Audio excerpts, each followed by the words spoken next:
kíá ni kí ẹ yọ èpò tó bá wà nínú àlìkámọ̀ yín dànù. Adeleke kìlọ̀ fún àjọ Àmọ̀tẹ́kùn. Gómìnà Adémọ́lá Adeleke ti kìlọ̀ fún àwọn adarí àjọ Àmọ̀tẹ́kùn ní ìpínlẹ̀ Ọ̀ṣun láti má ṣe fààyè gba ẹnikẹ́ni tí èròǹgbà rẹ̀ bá yàtọ̀ sí àfojúsùn àjọ náà, kí wọ́n yọ irú ẹni bẹ́ẹ̀ bí jìgá kíákíá.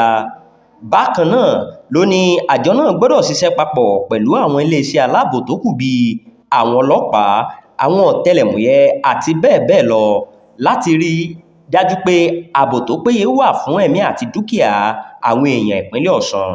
Níbi ayẹyẹ ìkójáde àwọn ọmọ àjọ Àmọ̀tẹ́kùn tuntun lọ́ṣun tó wáyé ní ọjọ́ Ẹtì, gómìnà Adeleke ti ṣàlàyé pé òun mọ pàtàkì ètò ààbò tó péye. Ìdí nìyẹn tí òun fi kọ́kọ́ ṣàmójútó àjọ Àmọ̀tẹ́kùn ní kété tí òun gbàjọba. Ó ní ìjọba òun kọ́kọ́ gba àwọn adarí tí wọ́n ní ìmọ̀ kíkún nípa ètò ààbò àti òfin. Lẹ́yìn náà lòun tún pèsè olú iléeṣẹ́ tó dúró re fún àjọ náà, eléyìí tó fún àwọn adarí tuntun náà láǹfààní láti ṣiṣẹ́ wọn dáradára. Adeleke ṣèlérí pé wọn yóò tún gba ìsí mìíràn láìpẹ́ sínú àjọ náà àti pé òun yóò rí dájú pé òun pèsè àwọn nǹkan tí wọ́n nílò bíi ọ̀kadà, mọ́tò àti nǹkan mìíràn kíákíá.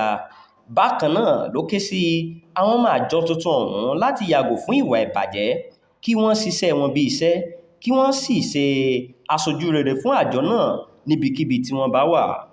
Alága àjọ Àmọ̀tẹ́kùn lọ́ṣun, AIG Wálé Abbas, dúpẹ́ lọ́wọ́ gómìnà Adeleke fún àṣeyọrí gbígba àwọn ọmọ àjọ tuntun tí wọ́n jẹ́ 650. Ó ní Adeleke ti tún ìtàn ayé ọ̀pọ̀lọpọ̀ àwọn ọ̀dọ́ tí wọ́n wáṣẹ́ káàkiri kọ ní gbígbà wọn sínú àjọ náà.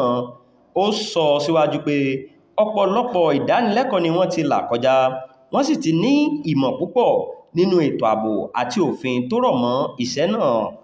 Abbas ké sí àwọn ọmọ àjọ tuntun náà láti jẹ́ olótìítọ́, ẹni tó ṣe fọkàn tán àti ẹni tó bọ̀wọ̀ fún ẹ̀tọ́ àwọn aráàlú. Ọlálékan Àdìsá ló ń jábọ̀ fún Etí Ọba TV.